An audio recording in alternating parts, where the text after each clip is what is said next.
Hi guys and welcome back to my channel. Today we're going to be looking at biology and we're going to be doing ecology and food chains. So today we're going to be mainly focusing on ecosystems and relationships in them, but we will also touch on food chains, not food webs. We're not going to do that today. I changed my mind halfway through the PowerPoint. But we're going to mainly be looking at food chains and ecosystems. So what is an ecosystem? So this is the interaction of a community of living organisms with the non-living parts of the environment. So basically the interaction of a zebra and the water. The zebra drinks the water. That is an ecosystem. So these are some key words that you need to know in ecology. Habitat. This is the place where an organism lives. That's probably the most basic word that you've heard in ecology, because we use it all the time. Humans have a habitat, rats have a habitat, all animals have a habitat, all organisms have a habitat. It's where they live. Population is where all the organisms of one species living in a habitat. So all the organisms of one species live in a habitat. Now, that can be quite hard, because obviously we've got some animals like tigers living in zoos. That again can be a little bit difficult, but it's part of ecology. Community is the population of different species living in a habitat. So I don't know, like a zebra and a tiger. I don't even know if they live together, but that's just an example. They live together. They might not, but yeah. Abiotic factors. These are non-living factors of the environment. So the water, the temperature, the air, everything like that. Biotic factors are living factors of the environment. So things like food, trees, flowers, plants, things like that, okay? So organisms need to compete for resources to survive. They need things from their environment and from other organisms in order to survive and reproduce. Plants need light and space, as well as water and nutrients from the soil. And animals need space, food, water, and mates. And they rely and compete with other animals, and they need other animals and other organisms, and abiotic and biotic factors. It's all very closely related. Food chains always start with a producer. Producers make their own food using energy from the sun. Producers are eaten by the primary consumers. Now, producers are things like plants and algae. Primary consumers are then eaten by secondary consumers, and secondary consumers are then eaten by tertiary consumers. You can see where that's going, but we usually end at the third consumer, and we'll look at an example now. So we've got a food chain. The producer is the grass, okay? The primary consumer is the grasshopper, because the grasshopper eats the producer, eats the grass. Then we've got the bluebird, okay? And the bluebird is the secondary consumer because it eats the grasshopper. Then the tertiary consumer is the snake, and that eats the bluebird. And now we'll look at this in further detail.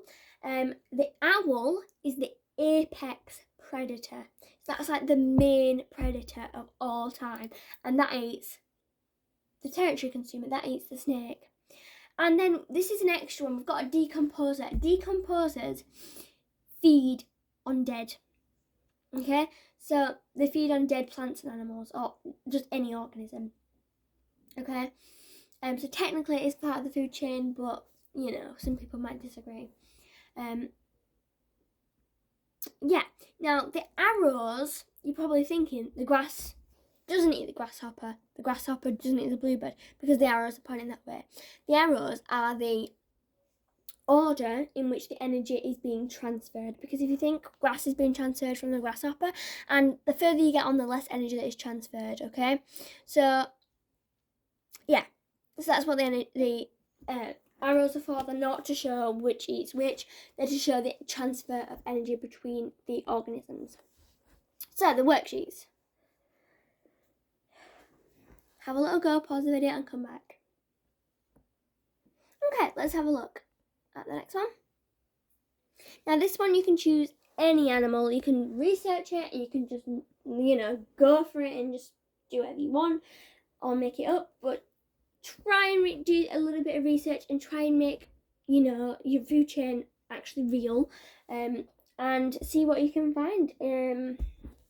You don't have to go up to the apex predator or the decomposers. You can just stop at the territory consumer, but that's fine. Okay, so the answers. Ecosystem, have a little read through this and tick your answers or cross them and correct them. Okay, so what I thought we'd do is we'd go through one together. Now I'm going to have to look this up because I'm not sure what animals eat what. So mine's going to be a little easy one. Okay, so we're going to start. So I'm just looking. Okay, so I'm not going to draw any pictures because I'm terrible at drawing. Sorry, that was my fault. So grass is our, now I would like you to label it, but I'm not going to label it because it'll take me forever. So grass. Okay, grass. Then we've got rabbits. Rabbits eat grass in the wild. My rabbit in real life doesn't actually eat grass really, but let's just ignore that. And then we've got wolves. Just draw the arrows. I'm just trying to find out if anything eats wolves. Guys, have a little think, maybe research it if you can find anything different to me. Now this is just an example. There's so many more examples that you can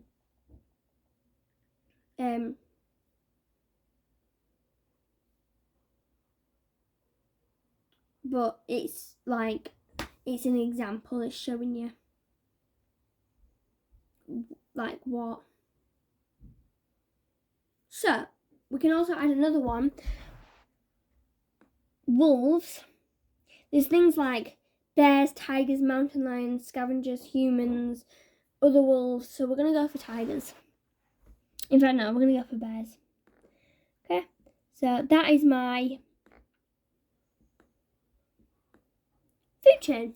Okay, so grass is your primary consumer. Your producer. Rabbits is your primary consumer. Wolves are your secondary consumer. And your bears are your territory consumer. Anyway, that is all for today. I hope you guys enjoyed this video. And don't forget to subscribe. And I'll see you on my next video. Bye!